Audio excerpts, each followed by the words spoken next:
Au sommaire de cette édition, fin à Yamoussoukro du 3e et 11e congrès conjoint de la Société ivoirienne de chirurgie orthopédique et traumatologie, CIVCOT, et de la Société africaine d'orthopédie, SAFO. Il est question de renforcer la formation continue et renouveler les instances de la SAFO. 16e journée de la Ligue 1 au stade Thomas Daquin de Katiola. Le COK s'est incliné face au Sporting Club de Gagnoa 2-1. Réhabilitation de la pelouse du stade de la Paix de Bouaké. Une délégation du ministère de la promotion de la jeunesse et des sports et loisirs était à Bouaké pour apprécier l'état d'avancement des travaux. Mesdames, Mesdemoiselles et Messieurs, bonsoir et bienvenue dans cette édition. Bakobo, Konakro, Aswakro et Bossi, 3 villages afflamants du département de Didiévi connectés au réseau électrique national grâce au programme présidentiel d'urgence. Les populations de ces 3 villages ont tenu à rendre un hommage très appuyé au président de la République. Les retombées de la récente visite du président de la République dans la région du Bélier continuent d'être visibles. Bakobo, Konakro, Bossi et Aswakro, 3 villages de la tribu Aflamand dans le département de Didiévi, sont désormais connectés au réseau électrique national grâce au programme présidentiel d'urgence PPU. La mise sous tension de ces 3 villages a donné lieu à des retrouvailles de grands moments dans la tribu Aflamand. La Fédération des mutuelles de développement des villages a initié une fête de la lumière. Les porte-paroles des populations ont témoigné leur reconnaissance aux bienfaiteurs, le président de la République Alassane Ouattara. Le Premier ministre Jeannot Ahoussou Kouadio a exhorté la population de ces 3 villages à se servir de l'électricité pour amorcer leur développement. Augustin Thiam, gouverneur du district de Yamoussoukro, a pour sa part invité les cadres à cultiver les notions de solidarité, de partage et de paix pour le développement de leur localité. Quelques préoccupations ont été émises, notamment la construction de centres de santé, d'écoles primaires et le financement de projets agricoles pour fixer les bras valides dans les villages. La tribu Aflamand est composée de 7 villages. Grâce au programme présidentiel d'urgence PPU, tous les villages de cette tribu bénéficient désormais de l'électricité. Le reportage de Brahima Doumbouya commenté par Kader Sogodogo. Les élèves et étudiants des départements de Madinani et de Séguélon ont mis en place une association pour lutter contre la non-scolarisation de la petite fille et surtout contre l'excision. Cette association a été présentée au cadre des régions de Séguélon et des Madinani vivant à Bouaké. L'excision, la non-scolarisation de la petite fille sont des pratiques récurrentes dans la région du Kabadougou. Ces pratiques néfastes ont amené la jeunesse de la localité unie au sein de l'association des élèves et étudiants des départements de Madinani et de Séguélon à mettre sur pied une structure. Une association qui se donne comme objectif de faire disparaître ces pratiques. À la cérémonie officielle de présentation de l'association, les responsables ont réitéré leur ferme volonté d'endiguer ces fléaux. Chez nous, on pense que la jeune fille est faite pour la cuisine. Nous, en tant qu'élèves et étudiants, nous disons le contraire. Plus mieux que nous, d'aller vers nos parents, les sensibiliser, envoyer les enfants, surtout les filles, à l'école. Aller lutter contre le phénomène de l'excision dans nos départements. Le représentant du ministre des Transports, parrain de la cérémonie, salue l'action de la jeunesse du Kabadougou. Des mots d'encouragement à l'attention de l'association des élèves et étudiants de Madinani et de Séguélon, qui va dans le sens de la cohésion au niveau de la région, au niveau du département, de permettre véritablement que les actions de M. le Président de la République soient ressenties au niveau de nos populations. En outre, le représentant du parrain a exhorté la jeunesse du Kabadougou à renforcer ses liens de fraternité pour faire face aux défis du développement.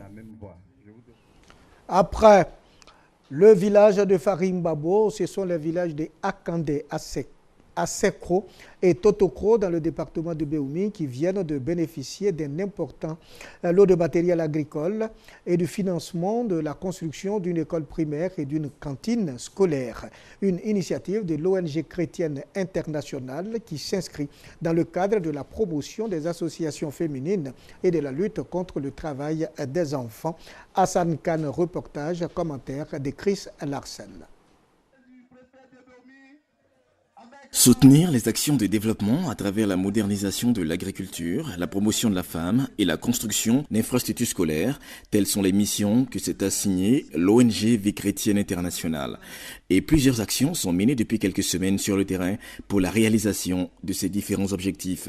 Ainsi, après le village de Farim Babo, ce sont les villages de Kender-Rousset et de Totokro dans le département de Béoumi qui viennent de bénéficier d'un important lot de matériel agricole destiné aux femmes et d'un financement pour la construction d'une école primaire, la réhabilitation de salles de classe et la construction d'une cantine scolaire. Coût total des dons, environ 40 millions de francs CFA. Pour les bienfaiteurs de ces villages, Yapi Oue, ces dons étaient devenus plus qu'urgents. La remise de dons de matériel agricole à 2 associations féminines dans le cadre de renforcement de capacités dans les différents domaines d'activité afin de résoudre efficacement la pire forme de traite des enfants.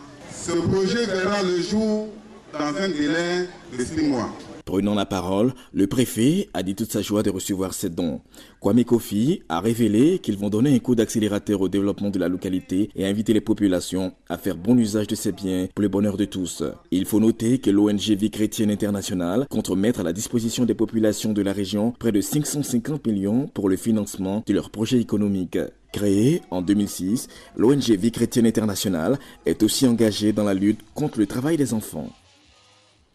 Parlons environnement à présent et dans le cadre de l'opération Pays propre, la délégation régionale de l'Agence nationale de salubrité urbaine Anasur Bouaké a décidé d'inculquer les notions d'hygiène et de salubrité aux populations en assainissement. Les gares routières de la commune, l'opération vise à rendre salubres les lieux publics. Le reportage de Soro Corona Blaise Mamadou est commenté par Kader Sogodogo. La délégation régionale de l'Agence nationale de salubrité urbaine, ANASUR, a décidé de changer de stratégie dans sa lutte contre l'insalubrité. Il s'agit de nettoyer les différentes gares routières de la commune de Bouaké. Il a également été question de sensibiliser les passagers à utiliser les poubelles. Cette action s'inscrit dans le cadre de l'opération Pays propre. Pour l'ANASUR, assainir ces lieux publics, c'est inculquer aux Ivoiriens les notions de salubrité au quotidien. Ce que nous recherchons, c'est d'avoir la salubrité dans tout milieu. Avoir un cadre de vie sain. Si nous avons choisi les gares, c'est pour que les voyageurs qui viendraient dans ces gares-là puissent véhiculer ce message dans d'autres villes. L'ANASUR a également sollicité l'implication des transporteurs pour résoudre le problème de l'insalubrité, notamment dans les gares routières et sur les voies publiques.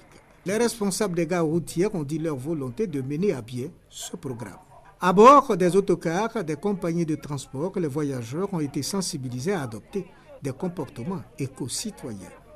L'opération Pays propre est un vaste programme de sensibilisation des populations à réduire les risques d'insalubrité. Dans le domaine de la santé, les populations de Bouaké ont bénéficié gratuitement de dépistage de maladies cardiovasculaires et rénales. Une initiative du Rotary Club Élysir. Ce club service entend bien sûr contribuer au bien-être de la population de la région de Bouaké. Dépistage gratuit de l'hypertension artérielle, du diabète, du cancer du sein et de la prostate au profit d'une centaine de personnes à Bouaké. Une action à mettre à l'actif du Rotary Club Abidjan et Lissi. Ce club service voudrait contribuer ainsi à la bonne santé des populations de la capitale de Bouaké. Les actions que nous sommes en train de mener, notamment la lutte contre les maladies. Nous luttons aujourd'hui contre le cancer du sein, nous luttons aujourd'hui contre le cancer de la prostate, nous luttons aujourd'hui contre l'hypertension artérielle, nous luttons aujourd'hui contre l'insuffisance rénale. Il faut dire que ces pathologies sont mieux prises en charge quand elles sont dépistées tôt. Les bénéficiaires de ce dépistage gratuit saluent cet élan de générosité du Rotary Club Abidjan et Lissi. C'est une très grande motivation et puis ça permet à la population de pouvoir se dépister et voir ce qui ne va pas en nous. Certainement pour faire le dépistage du cancer du sein, ce n'est pas à la portée de tout le monde. Donc ils nous ont fait cette faveur, vraiment je les remercie beaucoup. Le Rotary Club Abidjan et Lissi est à sa deuxième sortie. Il entend renouveler ces dépistages gratuits pour le grand bonheur des populations de la commune de Bouaké. Fin à Yamoussoukro du 3e et 11e congrès conjoint de la Société ivoirienne de chirurgie orthopédique et traumatologique SIFCOT et de la Société africaine d'orthopédie SAFO. Les conclusions suscitent l'instauration du renforcement de la formation continue qui vise l'amélioration de la qualité des services de la chirurgie orthopédique et traumatologique. Bonne nouvelle pour la Côte d'Ivoire. La bonne nouvelle, c'est bien entendu l'élection au poste de président de la Société africaine d'orthopédie SAFO de l'Ivoirien Michel Anoumou. C'est autour du thème « Nouvelles technologies et innovations en chirurgie ostéo-articulaire » que s'est tenu le 3e et 11e congrès conjoint de la Société ivoirienne de chirurgie orthopédique et traumatologie SIFCOT et de la Société africaine d'orthopédie SAFO. 4 jours durant, des ateliers scientifiques et des communications ont permis aux participants venus d'Afrique et d'Europe de s'enrichir mutuellement. Nous sommes sur la bonne voie, qu'il faut maintenir et développer cette relation entre nos différents pays. Les gouvernements doivent décider de ça, les priorités soient faites dans le domaine médical et que l'on aménage les hôpitaux en achetant des équipements. Ce congrès a été marqué par une bonne nouvelle pour la Côte d'Ivoire. Le professeur Michel Anoumou est élu président de la Société africaine d'orthopédie SAFO pour un mandat de 2 ans. Le professeur Anoumou lève ici un coin de voile sur ses priorités. La résolution du nouveau bureau de la SAFO, c'est de créer une revue africaine d'orthopédie pour que les jeunes qui ont été nombreux à participer et à présenter les travaux de recherche trouvent un organe officiel de diffusion et d'échange de leurs travaux de recherche. André Ekpono, préfet de Yamoussoukro, s'est dit satisfait de l'instauration et du renforcement de la formation continue qui vise l'amélioration de la qualité des disciplines concernées, pan important de la conclusion des travaux de ce congrès. Au cours de la cérémonie de clôture, des vibrants hommages ont été rendus aux pionniers de la SAFO et au ministre de la Promotion de la Jeunesse, des Sports et Loisirs, Alain Lebognon, parrain de cette rencontre internationale. Les chirurgiens, orthopédistes et traumatologues se sont donné rendez-vous à Cotonou, au Bénin, en 2017. L'Association des Églises baptistes évangéliques de Côte d'Ivoire, AEBC, vient de célébrer leurs 50 ans d'existence à Korogo, célébrations qui a eu pour thème AEBC hier, aujourd'hui et demain, occasion de faire le bilan de son existence à travers des réflexions et envisager l'avenir tout en rendant gloire à Dieu. 1965-2015, cela fait 50 ans que l'Association des Églises baptistes évangéliques de Côte d'Ivoire, AEBC, existe. Et c'est la ville de Korogo qui a servi de lieu pour célébrer l'événement. Les fidèles sont venus de partout en Côte d'Ivoire et de l'étranger pour rendre gloire à Dieu, faire le bilan du chemin parcouru et envisager l'avenir. Plusieurs temps forts ont marqué la célébration de ce cinquantenaire. Les temps forts du cinquantenaire ont été de 3 ordres. Le premier temps fort, c'était celui du lancement du cinquantenaire, qui s'est passé à Abidjan. Le deuxième point fort, c'était celui d'un colloque que nous avons tenu à Bouaké. La troisième étape, c'est le clou de la manifestation, au cours de laquelle nous voulons vraiment montrer de façon festive notre reconnaissance à notre Seigneur Jésus-Christ. Le cinquantenaire de l'AEBC, pour nous, c'est d'abord un moment de remerciement, de reconnaissance à Dieu pour tout ce qu'il a fait pour nous. L'AEBC compte aujourd'hui environ 40 000 fidèles, 463 communautés et 137 pasteurs formés. Un cross militaire initié par le colonel-major Koulibaly Bamoro, commandant de la 3e région militaire de Bouaké. 300 coureurs personnels de l'armée ont donc déposé les armes et treillis pour se mettre en tenue de sport. Ils ont parcouru environ 6 km en vue de célébrer l'amitié entre frères d'armes. À l'initiative du commandement de la 3e région militaire de Bouaké, un cross a été organisé. Plus de 300 coureurs, personnels de l'armée, composés de sapeurs-pompiers, agents des eaux et forêts, gendarmes et des militaires des forces républicaines de Côte d'Ivoire ont pris part à cette compétition destinée aux hommes en treillis. Objectif, renforcer la cohésion et la fraternité entre les différentes forces de la Grande Muette en service comme à la retraite à Bouaké, mais également contribuer au maintien de la santé des participants. Le chef d'état-major nous a donné des consignes qui tournent autour de 3 choses, discipline, formation et cohésion. Un militaire n'est rien s'il n'a pas la bonne santé et donc étant donné que le sport contribue aussi à cela et surtout à cela, je pense que c'est quelque chose de gagné toujours lorsqu'on fait 1 mètre de plus en trottinant. Après une distance d'environ 6 km, des étirements puis des conseils de discipline ont ponctué ce cross populaire placé sous l'autorité du chef d'état-major général des forces républicaines de Côte d'Ivoire, le général de corps d'armée Soumaïla Bakayoko. 16e journée de la Ligue 1 de football au stade Thomas Daquin de Katiola. Visite fructueuse pour le Sporting Club de Gagnoa dans la région du Hambol en battant le COK par le score de 2-1. La période d'observation ne fut pas longue entre le club omnisport de Korogo en blanc et ses visiteurs. Cependant, les premières alertes ne seront pas concrétisées. Comme sur cette action du Sporting à la 12e minute. Premier avertissement. Le Sporting Club assiège le camp adverse changeant de ce fait de stratégie. Courte passe rapide et occupation rationnelle de l'espace de jeu. Le COK répond par un jeu physique soldé par un penalty à la demi-heure de jeu transformé par Wawa Steve. Nous ne sommes pas vite rentrés dans le match dès les premières minutes de la première mi-temps. Bon, on a manqué de rigueur défensive, c'est ce qui nous a coûté les 2 buts. Bon, un but imaginé sur le penalty. Bon, à part ça, je crois qu'on a dominé le match dès les 2 buts jusqu'à la fin. Bon, la chance ne nous a pas souri et puis je crois que c'est ce qui nous a fait défaut ce soir. Le même Wawa Steve remet le couvert à la 34e minute d'une tête piquée sur une balle de Dago Jean-Serge, réalisant ainsi son doublé en cette 15e journée. Malgré ses bonnes intentions, le COK ne pourra réduire le score jusqu'à la pause. Le même cocktail sera servi en début de seconde période. Il a fallu attendre la 60e minute pour voir le COK réduire la marque sur une faute de main de Dago Jean-Serge. Sentence exécutée de fort belle manière par Amari Roméo. Le reste de la partie ne servira qu'à meubler le temps sans rien changer au tableau d'affichage. Sporting Club de Gagnoa 2, Club Omnisport de Korogo 0. Pour le capitaine des visiteurs, tous les matchs sont à prendre au sérieux. Nous sommes venus en concurrent, nous avons préparé ce match-là. Il n'était pas question de trébucher et Dieu merci, nous avons la victoire et c'est tant mieux pour la suite du championnat. Nous prenons match par match et nous espérons toujours gagner. La rencontre entre le Sporting Club de Gagnoa, 2e au classement actuellement, et le COK 10e s'est soldé à l'aller par un nul blanc.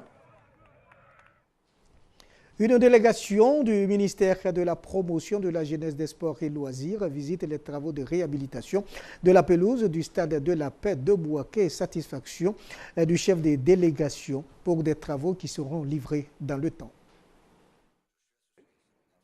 Travaux de réhabilitation de la pelouse du stade de la Paix de Bouaké. Le chef du chantier explique les différentes étapes. La première étape, qui est l'étape inconditionnelle, c'est le traitement du sol. Ce qui a été fait. Ensuite, nous avons labouré pour sous-sceller, ce qu'on appelle le sous-scellage, déraciner toutes les mauvaises herbes qui sont enfouies dans le sol, y compris le cinédon qui était initialement implanté ici. Ce que nous avons fait. La deuxième étape, c'est le sarclage. Dès que nous finissons, nous faisons le nivellement, le ratissage. Vous voyez ce qui est derrière vous. Faisons le ratissage. L'avant-dernière étape, c'est le compactage. Et nous procédons au semis du gazon. Il est mieux adapté à ce climat parce que le cinédon mal entretenu devient, vous voyez un peu ce qui est derrière nous, c'est de la broussaille. L'entretien du paspalum revient moins. Voilà. Et c'est la raison pour laquelle nous avons, mes responsables ont penché pour le paspalum. Satisfaction totale de Bégrefo Fulbert, chef de la délégation, pour un stade qui fera peau neuve, de sorte à accueillir les grandes rencontres internationales. Nous avons trouvé un stade en chantier qui augure la livraison de ces travaux-là dans les délais. Et le travail qui a été lancé ici est un travail sur plusieurs phases. Mais nous constatons que toutes les phases ont été lancées à la même période. Ce qui nous motive à dire que les délais seront tenus et que la Côte d'Ivoire pourra accueillir son premier match de qualification à Bouaké et le stade de Bouaké sera prêt à temps. La Côte d'Ivoire joue son match de qualification en juin et en juin, normalement, on devrait pouvoir livrer ce stade-là dans les délais. Les travaux de réfection se poursuivront sur plusieurs stades du pays. C'est la fin de cette édition. Merci de nous avoir suivis. Au revoir et à très bientôt.